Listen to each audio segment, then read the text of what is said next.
Vanachari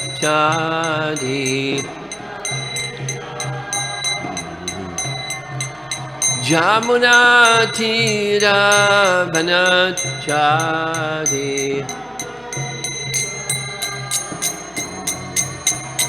Jaya Radha Madhava Kunya Bihari Kunya Bihari Jaya Radha Madhava Kunya Bihari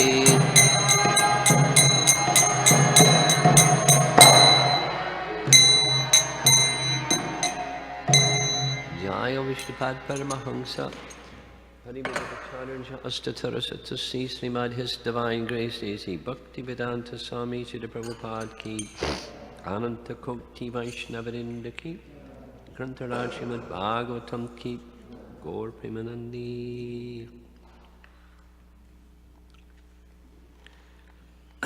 Om Namo Bhagavate Vasudevaya Om Namo Bhagavate Vasudevaya Om Namo Bhagavate Vasudevaya Text 23 from Canto 9, Chapter 16. Tataschava Bhritasnana Vidhutashe Kilbisha Sarasvatyam Mahanadyam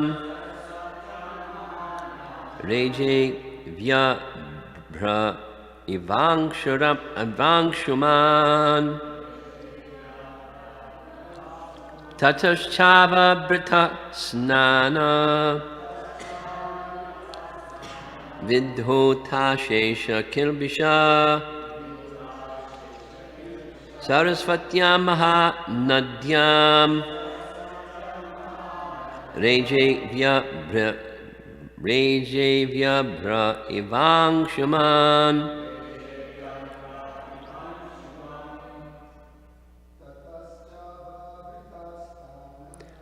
Tataschava Pratak Snana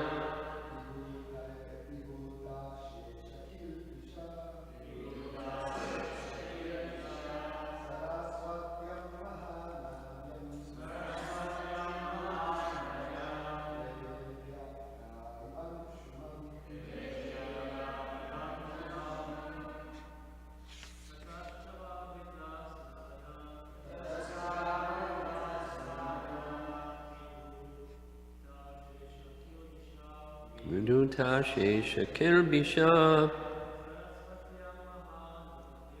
Sarasvatyam Mahanadyam Reje Vyabhra Ivangshuman Tataschava Pratak Snana Vidhutashe Kilbisha Sarasvatyam Mahanadyam Reje Vyabhra Ivangshuman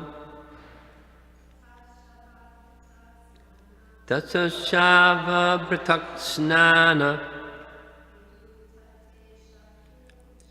Vidhutashe Kilbisha Sarasvatyam Mahanadyam Reje Vyabhra Ivangshuman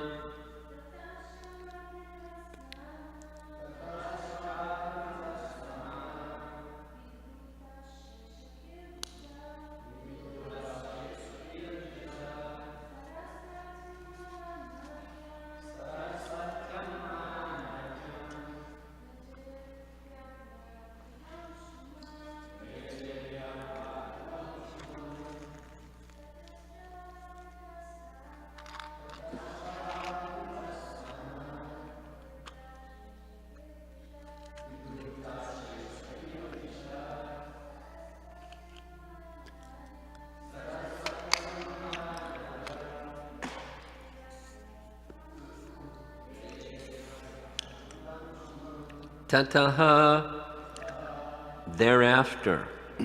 Cha, also. Avabrita snana, by bathing after finishing the sacrifice.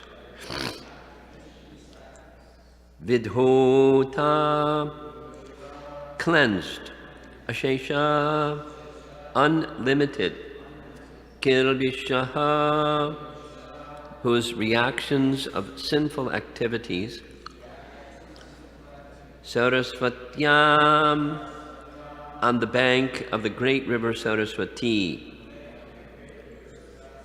Mahanadyam, one of the biggest rivers in India. Reje, Lord Parashuram appeared. Vyabraha, cloudless. Iva Angshuman, like the sun. So we're going to go back a bit because there's some purports, the verses without purport. We'll go back to 20. We finished yesterday with 19.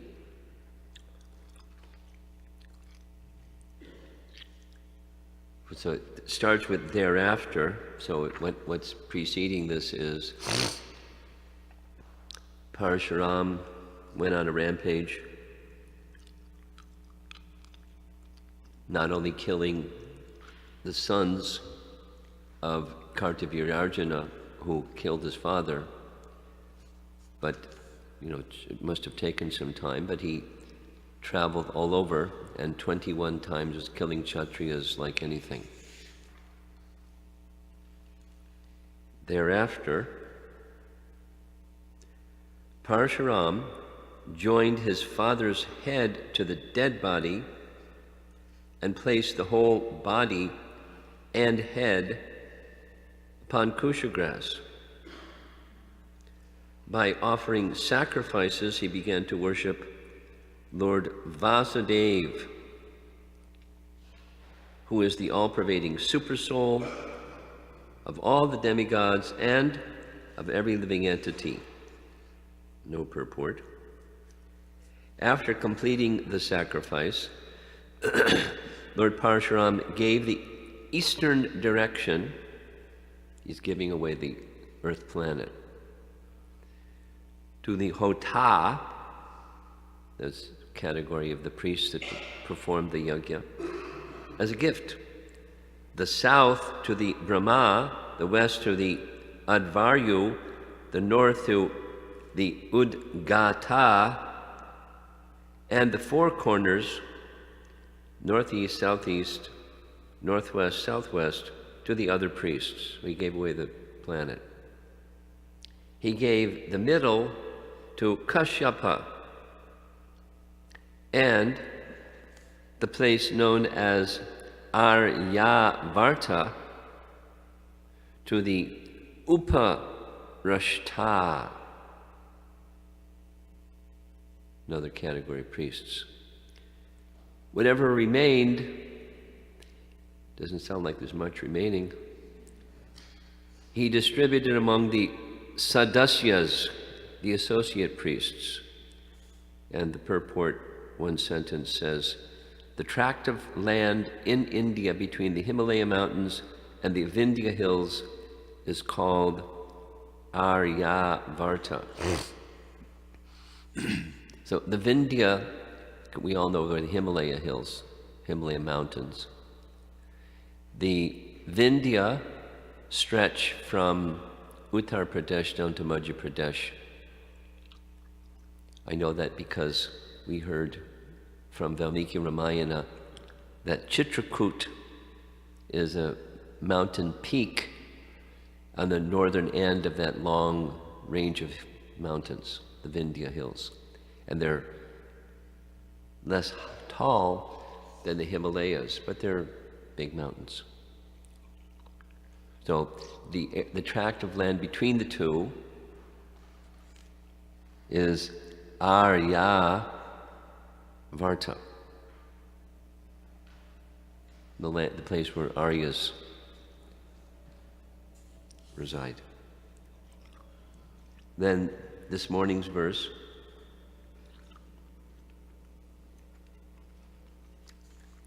thereafter, so we already heard of thereafter, that was text 20.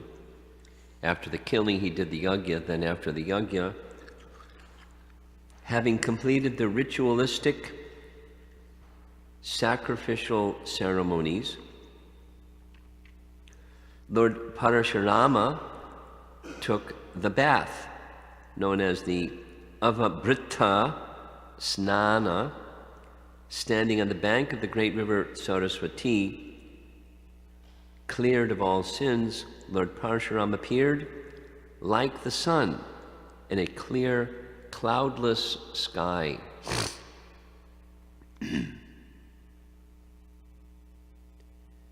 It point out in the verse, the second line, Kilbishaha. Kilbishaha is the reactions to sinful activities that comes as a result of the performance of these yajnas,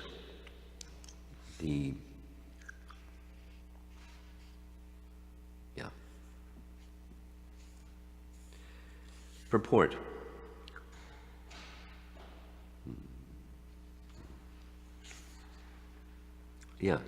In text 20, the word for sacrifice is makai, and commonly, makai, go and say conventionally, makai is used for demigod worship or rituals, sacrifices that are propitiating the demigods. The same term is used in this case for worship of Lord Vasudeva, because convention is a misunderstanding of the real purpose of sacrifice. The real purpose of sacrifice is satisfy Vishnu, or in the terminology here, sacrifice of Vasudeva. That's here, purport. As stated in Bhagavad Gita 3:9, Yagnartat karma no nyatra lokoyam karma bandhana. Quote, work done as a sacrifice for Vishnu has to be performed, otherwise work binds one to this material world. Referring to the verse, karma bandhana refers to the repeated acceptance of one material body after another. The whole problem of life is this repetition of birth and death. That's from Bhagavad Gita chapter 13. The four problems of material existence: Janma, Mrityu, Jara, Vyadi, Dukkha, Doshanu, Darshanam. That message from chapter 13. This is an item of knowledge to know that's the problem. Birth and death, and in between old age and disease. But the bondage is due to karma bandhana. Therefore, one is advised to work to perform yajna meant for satisfying Lord Vishnu. Interesting sentence next. Although Lord Parashuram was an incarnation of the Supreme Personality of Godhead, he had to account for sinful activities. We'll come back to that. Anyone in this material world, however careful he may be, must commit some sinful activities, even though he does not want to. For example, one may trample small ants and other insects while walking on the street, and kill many living beings unknowingly. Therefore, the Vedic principle of Pancha Yajna, 5 kinds of recommended sacrifice, is compulsory. In this age of Kali, however, there is a great concession given to people in general. Yagyai Sankirtana Prayar Yajantihi Sumedasaha. We may worship Lord Chaitanya, the hidden incarnation of Krishna, Krishna Varnam Trisha Krishnam. Although he is Krishna himself, he always chants Hare Krishna and preaches Krishna consciousness. One is recommended to worship this incarnation by chanting the Sankirtan Yagya. The performance of Sankirtan Yagya is a special concession for human society to save people from being affected by known or unknown sinful activities. We are surrounded by unlimited sins, and therefore it is compulsory that one take to Krishna consciousness and chant the Hare Krishna Maha Mantra.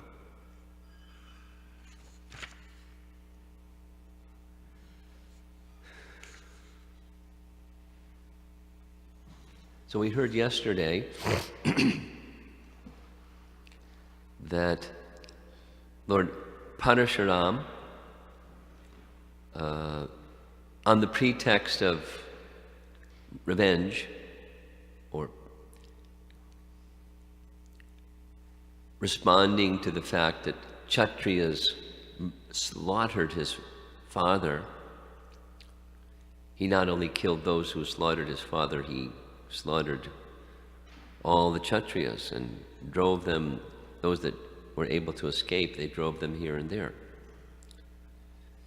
And then comes what he did as a result. Thereafter, he performed this particular yajna and rewarded the priests with everything that the earth is made up of.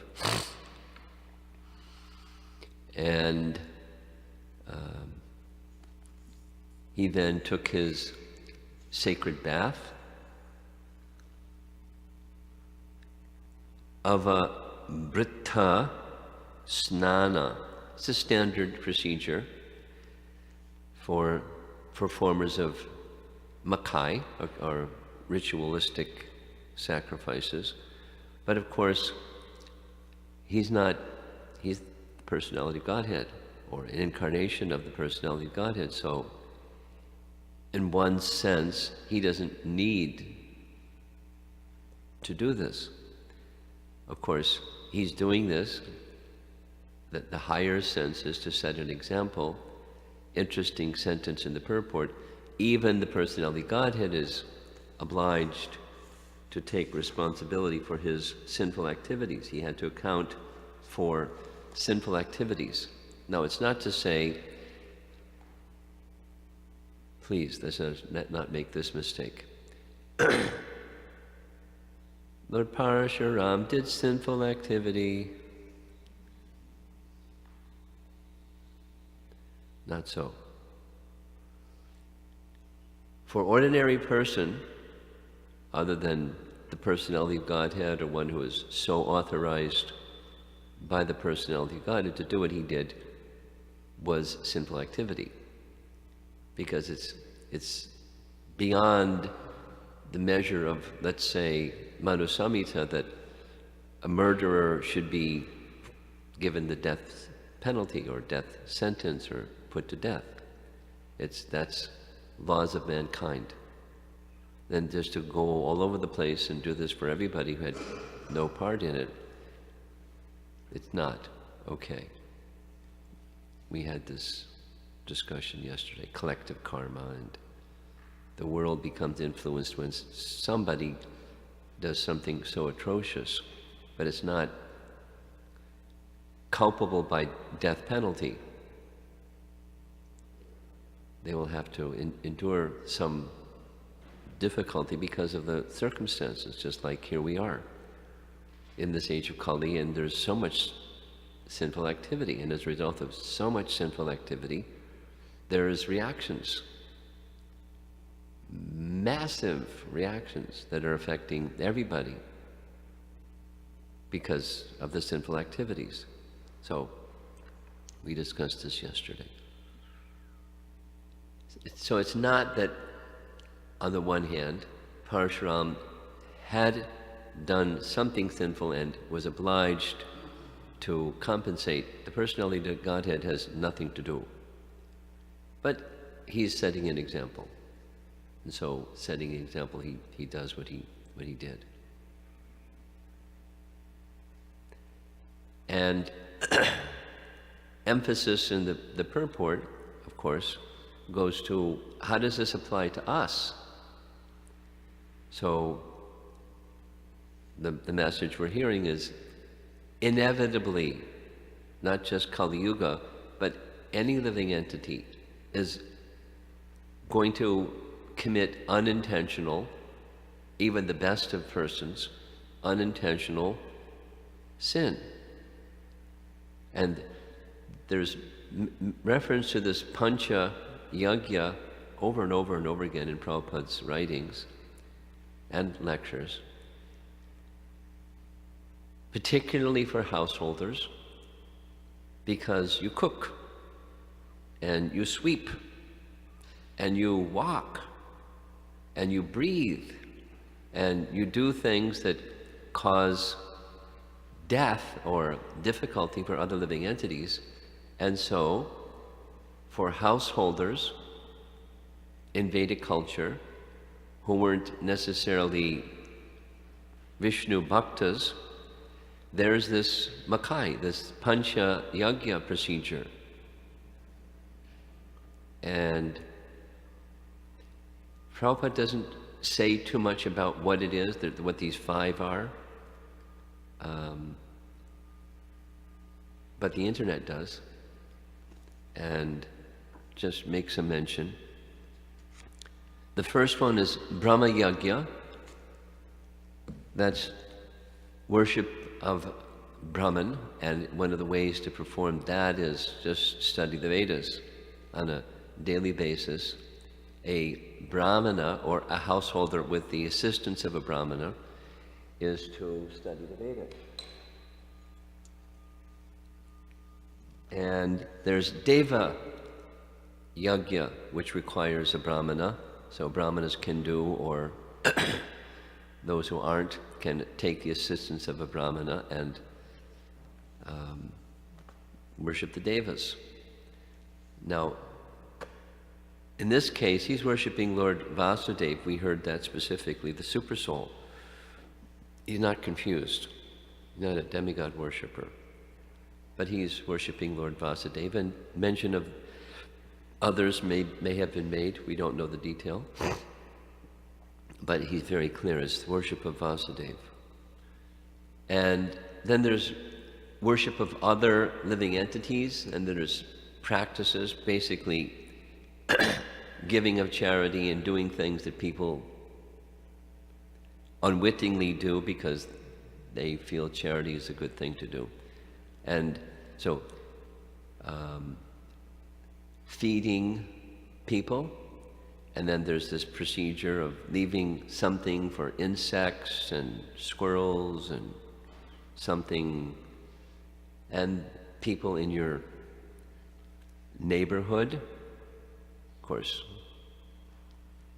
that's Prabhupada's manifestation of that, is within a certain radius of every center we should have available prasadam for distribution. But for a householder, there's this classic story I like. One Prabhupada disciple became married, and the next morning he was going to be traveling, so he took the opportunity during the morning walk conversation to ask Prabhupada, now that I'm married, what's my duty? And Prabhupada said, this one: before you take your meal, you go to the door of your house and you call out 3 times, is there anyone that has not taken their meal? And after you feed whoever comes, then you may take your meal. So this nice devotee thought, I don't think Prabhupada understood my question.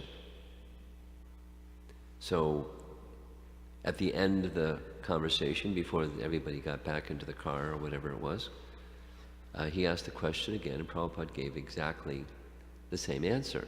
Exactly the same answer. Then he understood, he did understand the question, he knew what the question was, and he gave him the right answer. So that's the Vedic paradigm, but the principle is for householders, Vaishnava householders, not just ritualistic householders, distribution of prasadam. So, in any case, there's these 5 duties that a householder is to do every day to compensate for the fact that they cook, and they clean, and they walk, and they breathe, and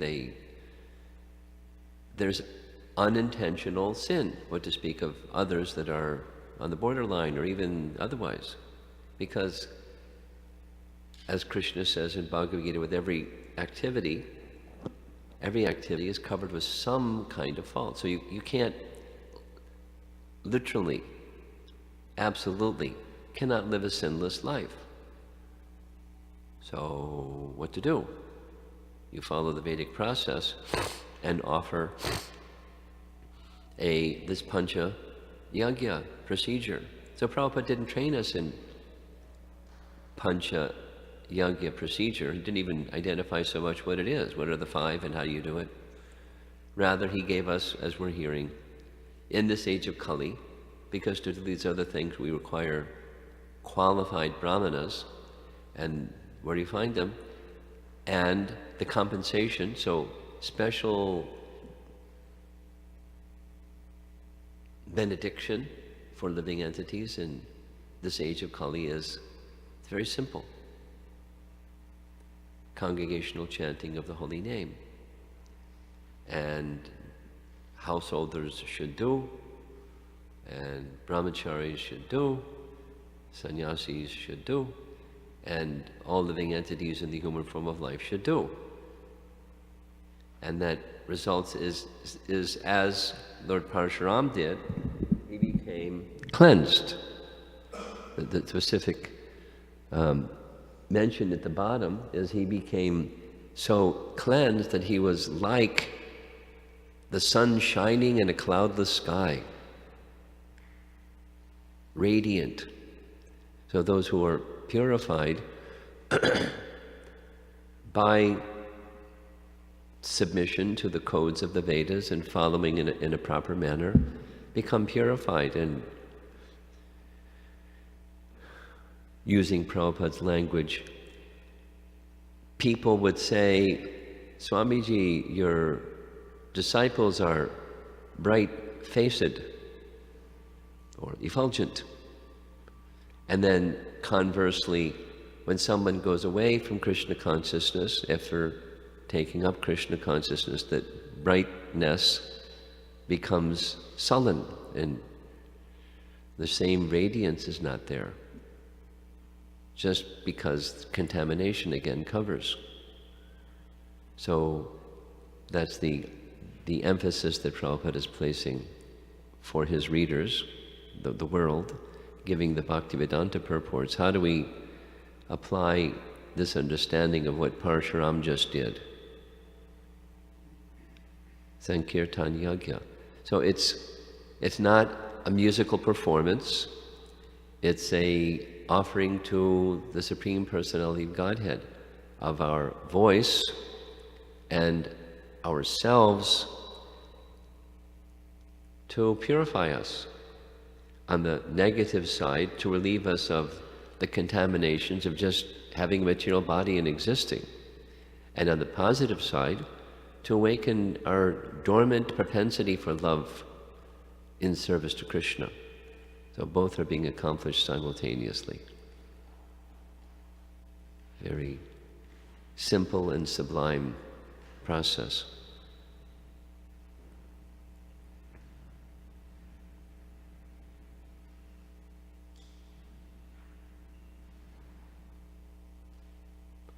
And it's appropriate anywhere.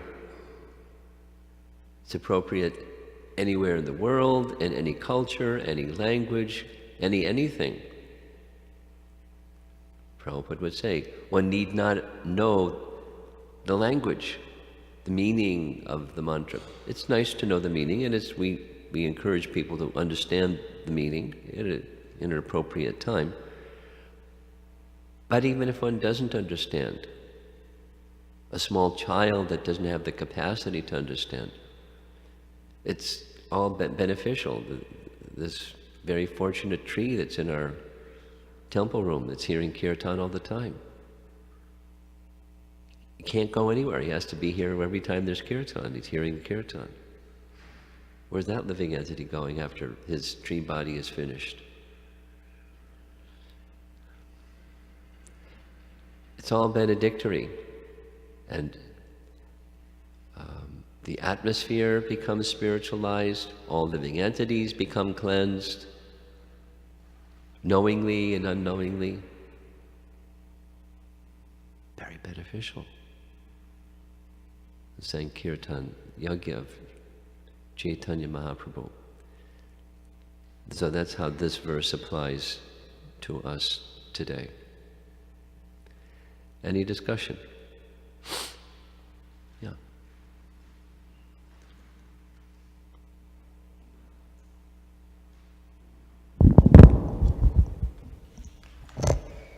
Could you explain more how to properly engage in the Sankirtan Yajna?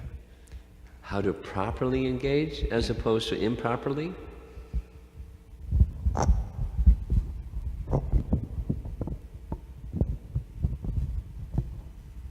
Proper mood, proper attitude, how to do it. Well, I touched on something. Material consciousness gets restless when we do something that isn't fruitive, like japa. What's fruitive about japa?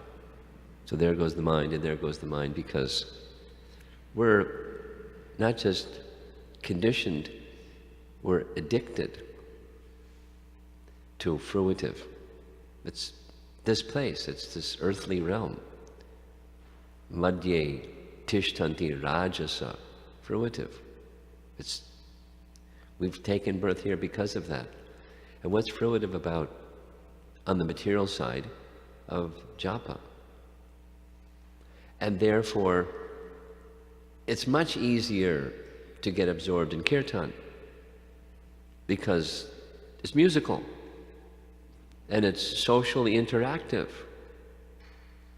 And I get some perks from people saying, oh, he or she can sing so nicely or play the musical instrument so nicely. And so there's those fruitive things that make it easier to sit for some time and be part of kirtan. So that's how to enter into Sankirtan in a proper mood, is to park that somewhere else, leave that behind, and strive to focus on the pleasure of the Supreme Personality of Godhead. So one of the nice places to do that, certainly not the only place, is before the deity. And the purpose is the pleasure of the deity.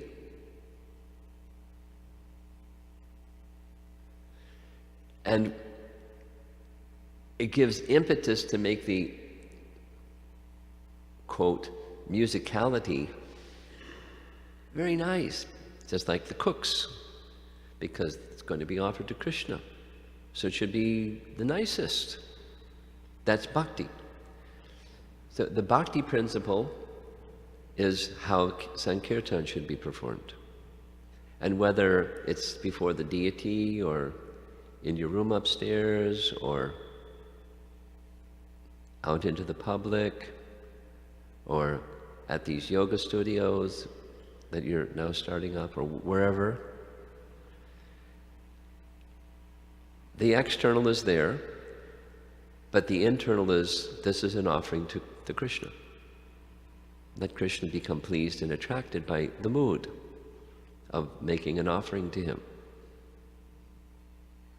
To take cultivation, because fruitive is the game that we're very conditioned by, and we just very easily go there. So put on the brake pedal over there and redirect over here. It's the cultivation. Anukulyena. For the pleasure of Krishna.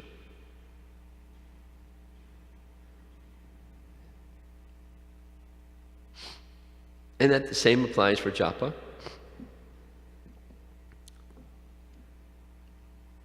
Or just walking here and there and you're singing to yourself or whatever.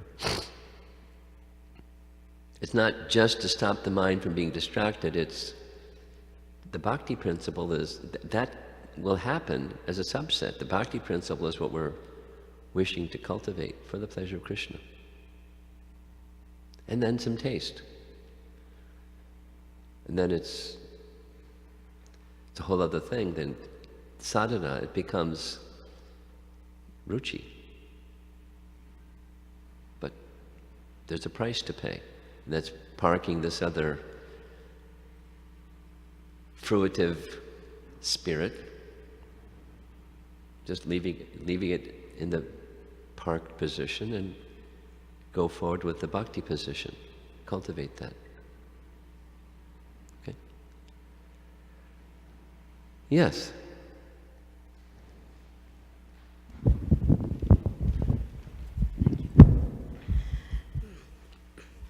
Maharaj, I was thinking about the situation where Ram and Sita, they get married and they're coming back to Ayodhya with Dashrath and they see Parshuram coming. So What was the last part? And then? And Parshuram comes. Parshuram, okay. Yeah. So we heard this story in the yatra. When the sky becomes really dark and Dashrath speaks to Parshuram, but Parshuram doesn't pay attention to Dashrath, and then he's only trying to speak to Ram. So at that time we said that Parshuram was being offensive to Parshuram does what? He's being offensive to Dashrath. Yeah. So like how do we understand he's the Supreme Personality of Godhead? It's part of a Leela.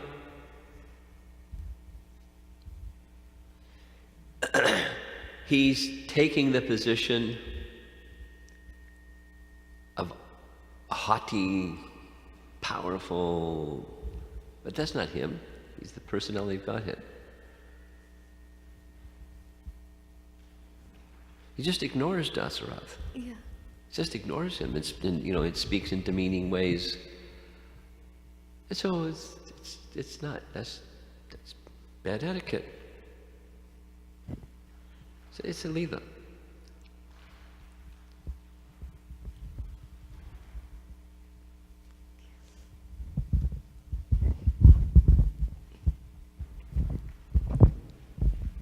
And part of the Leela is to show the nature of Ram.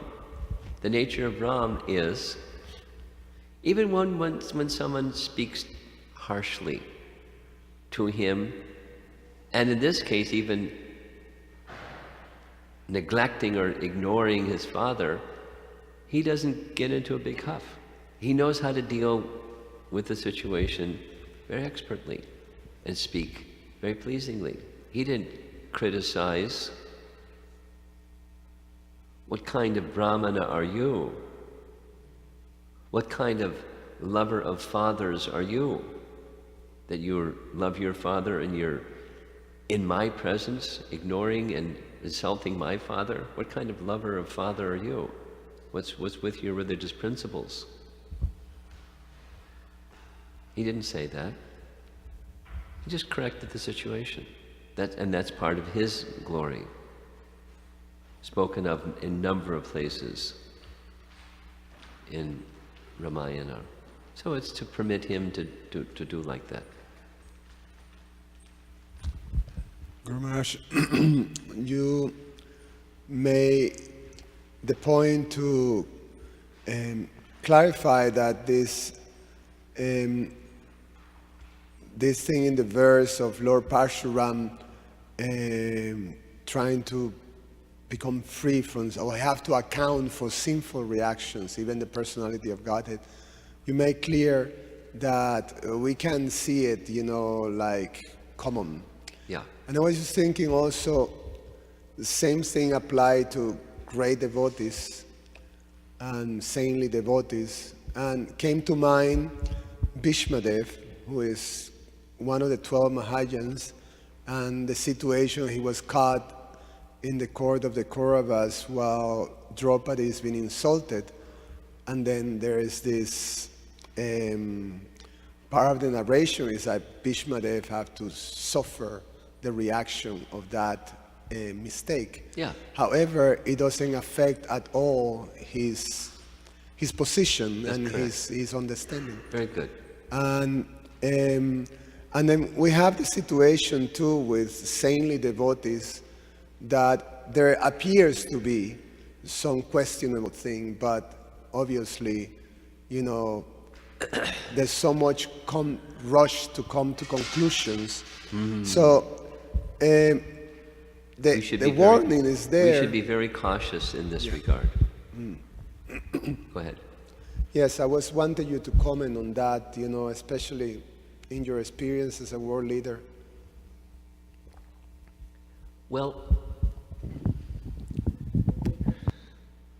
Kali Yuga makes offense really easy in the internet.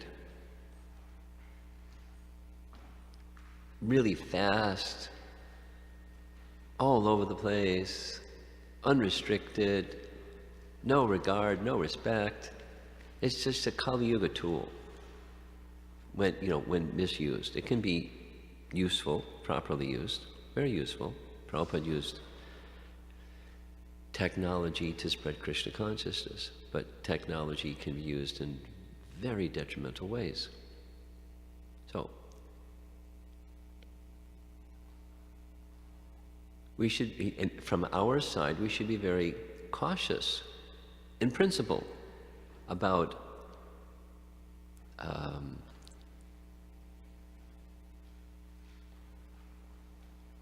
in the mind, what to speak of in our words and actions, judging saintly persons. We shouldn't be blind, but we should be very cautious about judging in our mind and in our words and actions.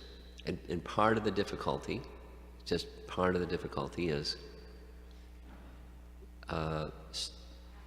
media, that you're going along the path of life, trying to be a happy and careful practitioner of sadhana bhakti, and then there's all this sound vibration going all over the place, either physically or digitally, and it's very hurtful.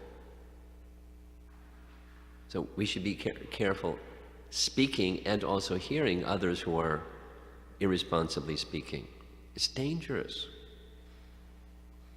It's so according to Jiva Goswami, it's more dangerous than sin. And that's dangerous.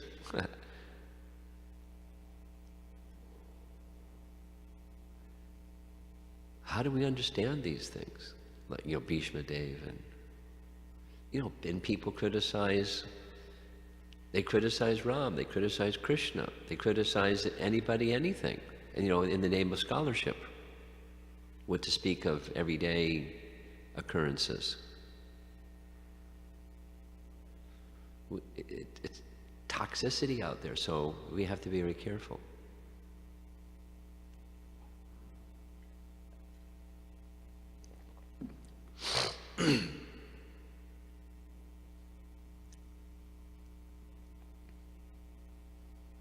One of the places that we visited when we were in Chitrakoot was Anasuya ashram.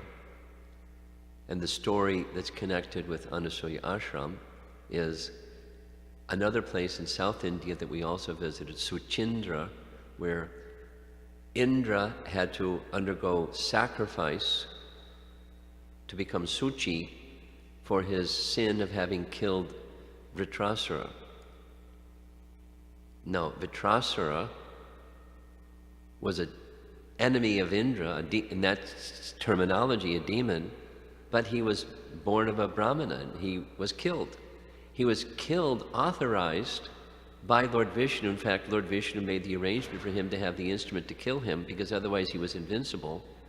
And he did what Vishnu said. Even with Vritrasura's encouragement, do what Vishnu said, then I'll go back to Godhead.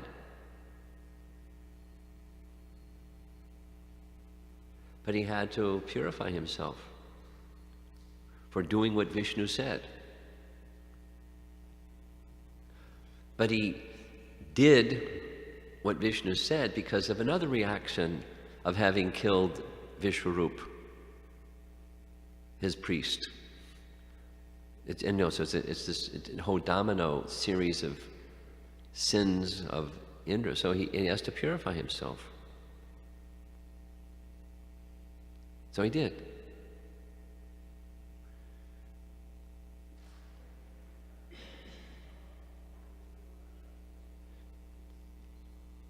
Not in Valmiki Ramayana, Lord Ramachandra did the same. When he returned from Lanka, he worshipped Lord Shiva to cleanse himself from the sin of having killed a Brahmana, because Ravana was born in a Brahmana family, the son of Pulasya. Or in the Valmiki Ramayana, he did 10,000 Ashwamedha Yagyas upon his return to Ayodhya to cleanse himself from the sin of having killed Ravana. It's a Leela, as this one is. So be careful. Well, Ram committed a sin. Or whatever. Ram made a mistake. Or whatever. Considering the supremely pure Lord or the devotee of the Lord as subject to karma, good and bad, piety and impiety.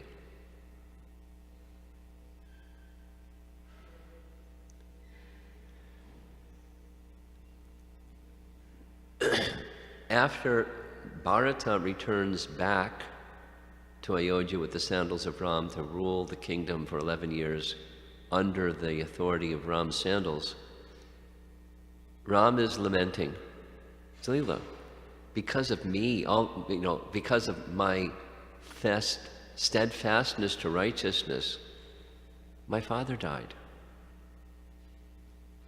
What's the use of such righteousness when it kills your father? And he was feeling very remorseful. It's a Leela. So was he sinful and need to purify himself because of that? He just made the wrong decision in the terms of righteousness? Because everybody was telling him, do this other one.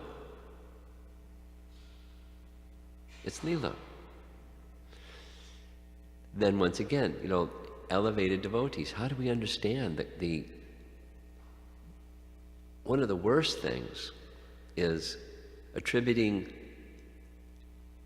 ill intent to another devotee. They did this because of some intent of malice or cheating or... No, sometimes that happens. Certainly sometimes that happens. But we have to be very careful. Very careful. We can't just be, eyes closed to go through life. We have to be eyes open to go through life, but we have to be very careful. Because we're dealing with persons who are dear to Krishna. apichet sudaracharo bhajate. So if we see otherwise, no, so where do you draw the line, and how do you make proper discriminations between what's what? It's delicate. Certainly, the message in response to your question is we have to be very careful. We shouldn't be blind followers, and we shouldn't be risking our spiritual lives by criticizing, even in the mind, elevated persons. Can't be blind followers and can't be the other direction. Be very careful. Very careful.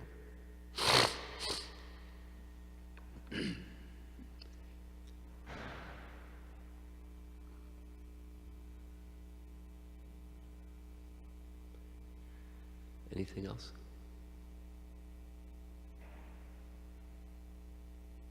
Okay, Srila Prabhupada ki jai.